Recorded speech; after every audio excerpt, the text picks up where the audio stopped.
नमस्कार दोस्तों, बहुत बहुत स्वागत करता हूँ मैं आपके अपने चैनल श्री राधे काली में।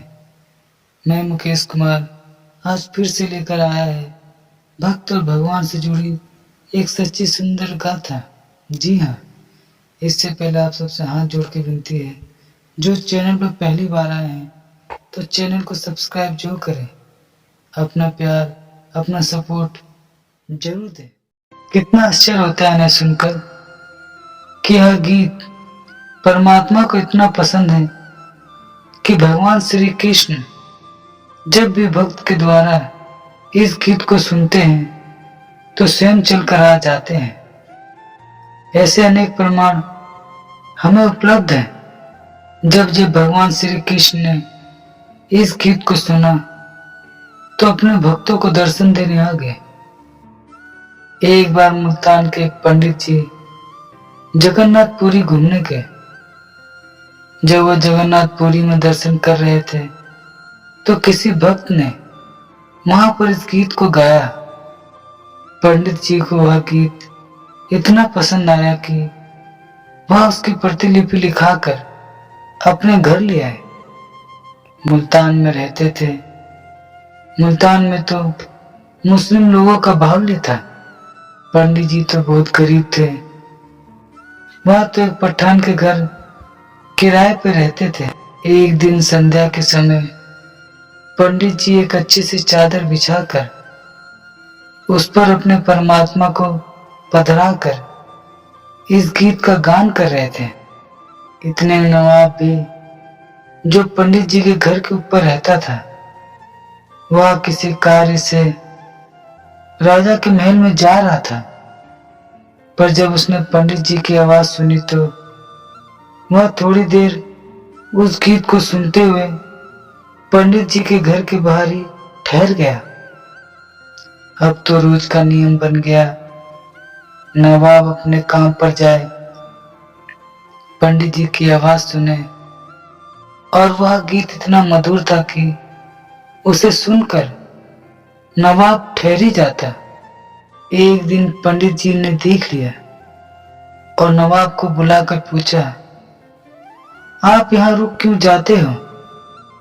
तब वह मुस्लिम नवाब कहने लगा, आप जो यह गीत गाते हैं, यह इतना प्रिय लगता है मुझे, इसको सुनकर यहीं ठहर जाता हूं।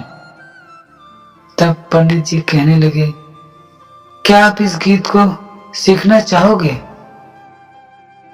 आपको पता है, इस गीत को सुनकर हमारे भगवान स्वयं चले आते हैं। पंडित जी की बात सुनकर नवाब के मन की जो इच्छा थी वह तो पूर्ण हो गई। कहने लगा, हाँ, मैं इस गीत को अवश्य सीखूंगा। पंडित जी ने कहा, कल प्रातः काल में आपको सिखाना प्रारंभ करूंगा। दूसरा दिन हुआ। प्रातः काल नवाब तैयार होकर पंडित जी के पास आकर कहने लगा, मुझे इस गीत को सिखाइए जिससे परमात्मा प्राप्त हो जाता है। सुनाने लगे। पर वह गीत इतना मधुर था कि नवाब तो अपने सूझ बूझ भूल गया। थोड़ी देर बाद जब नवाब को होश आया, कहने लगा, रे पंडित जी, मुझे तो अपने शरीर का ज्ञान ही नहीं रहा। तब पंडित जी कहने लगे, मैंने तुम्हें यह गीत सिखा दिया है। गीत का नियम है, जब भी इस गीत को गाओ, एक काम करना, पहले एक आसन बिछाना। आसन बिछाने के बाद भगवान श्री कृष्ण को आवाज लगानी। वह स्वयं आकर यह गीत सुनते हैं। नवाब ने कहा, मैं तो सरकारी मुलाजिम हूँ, कभी कभी किसी कार्य से युद्ध पर भी जाना पड़ता है। अब मैं कभी घर पे रहता हूँ तो कभी घर के बाहर रहता हूँ, तो मैं आसन कहाँ कहाँ बिछाऊंगा? तब पंडित जी कहने लगे, अगर युद्ध पर भी जाओ और जब घोड़े पर तुम बैठो तो यह गीत गाते गाते एक आसन घोड़े के आगे भी लगा देना और यह सोचना कि मेरे भगवान मेरे साथ है। पंडित जी की बात का असर उस मुस्लिम नवाब पर ऐसा पड़ा, जब भी वह उस गीत को गाता है, एक आसन बिछाता है और उसे यही अनुभव होता है कि मेरे परमात्मा इस गीत को सुन रहे हैं। कितना अद्भुत है ना यह गीत। एक दिन नवाब राजा के आदेश से लड़ाई के लिए जा रहा था और मार्ग में आसन कहां से लाए।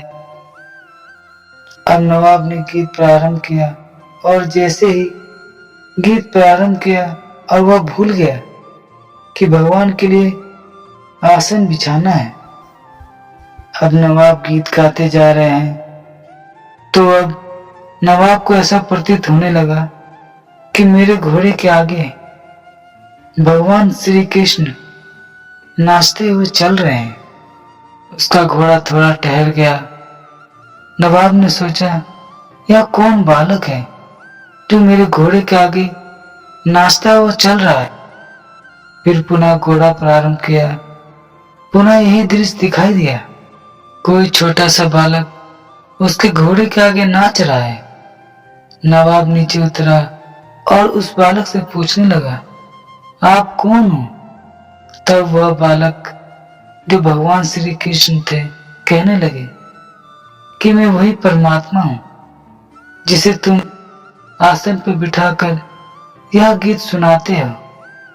मुझे यह गीत बड़ा पसंद है। आज तुमने आसन बिछाया नहीं, इसलिए मैं घोड़े पर चढ़ा नहीं। अब तुम यह गीत गाने लगे। इस गीत को जो भी गाता है, मैं उसके पास ना हूं, ऐसा तो हो ही नहीं सकता। अब मैं कैसे चलता? इसलिए मैं तुम्हारे घोड़े के आगे नाचता हुआ चल रहा था। भगवान श्री कृष्ण का दर्शन पाकर वह मुस्लिम पठान तो धन्य ही हो गया। ऐसे भक्त प्रसन्न भगवान के पावन श्री चरणों में हमारा बारंबार प्रणाम है, प्रणाम है, प्रणाम है।